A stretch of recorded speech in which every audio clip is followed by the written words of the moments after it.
still had to work every day, 9 to 10 hours. I did not get paid more. And the problem was that the kids were starting to go crazy. Like the first week was fine, the second week okay, but in like the third week, I don't know how to explain it, but imagine being in the house with 2 5-year-olds for 9 hours straight, not being able to go out besides like the garden. Like we did go outside, the weather was actually pretty good, but we were only supposed to go like around the garden. They didn't go to school, they didn't see their friends, which, you know, I get it, I get why lockdown happened. I'm not trying to insinuate anything here, I'm just, you know, I'm trying to tell my story. I just don't want you guys to get the wrong idea. So yeah, and actually before this all went down, I thought about extending my time as an au pair, and I thought about going with a different host family, and I already had met them and stuff, but yeah, that didn't happen in the end. So yeah, my mental health was getting worse and worse. I cried a lot, my skin would break out. I have to say, I didn't eat healthy, like I said in the last video. At that time in my life, I didn't eat healthy, so that definitely contributed. The only good thing that came from it is I learned how to bake and how to cook, or I like kind of found my passion in quarantine because I had so much time to like be in the kitchen and everything. Like that was cool. There's definitely some cool stuff that I did in quarantine, but it was working what messed me up the most, because a lot of people in quarantine didn't have to work, or they could just do like comfortable home office, but I still had to do the same work but with less. Like, for example, before that the kids would go to school and I would have 2 to 3 hours off where I could do my thing, or like I said, take them to the library, take them to the playground, take them to a play date. Like, of course there was some days where I just stayed at home with them, but there was a lot more balance. They were going crazy, I was going crazy, I was losing interest in the job, because before that the job was actually a lot of fun for me and I actually really liked it and enjoyed it. And then Shane at some point was also like, I can't do this anymore, because he was paying for another place in the city and he wasn't living there because he wanted to spend time with me, so he moved in with me and my host family. And there was just some weird dynamics, like they would have him like clean stuff and I don't know. And that's also when my host mom started to accuse me and say things like, oh, you being vegan is exclusive and stuff like that. And I'm like, okay. You know, they just became more unpleasant. And I mean, of course, everybody was stressing in that situation, and everybody was under a lot of anxiety, I feel like, and I get it, and I get that it wasn't the most pleasant situation for anyone, but for them, not much really changed because they both already worked from home. So their work life didn't change, but for me, my whole work life changed and my whole personal life, because now not only did I have to spend time in the house while I was working, but I also had no way of going out except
like that just didn't feel good.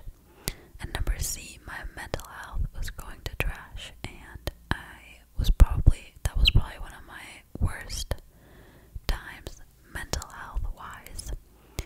So I took a leap, and a friend of mine that lived on the East Coast, also as an au pair, told me that I can just change my visa to a tourist visa for 6 months. And then Shane talked to his landlord, and this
was just really disappointed with how that went down, and it took me a while to process it.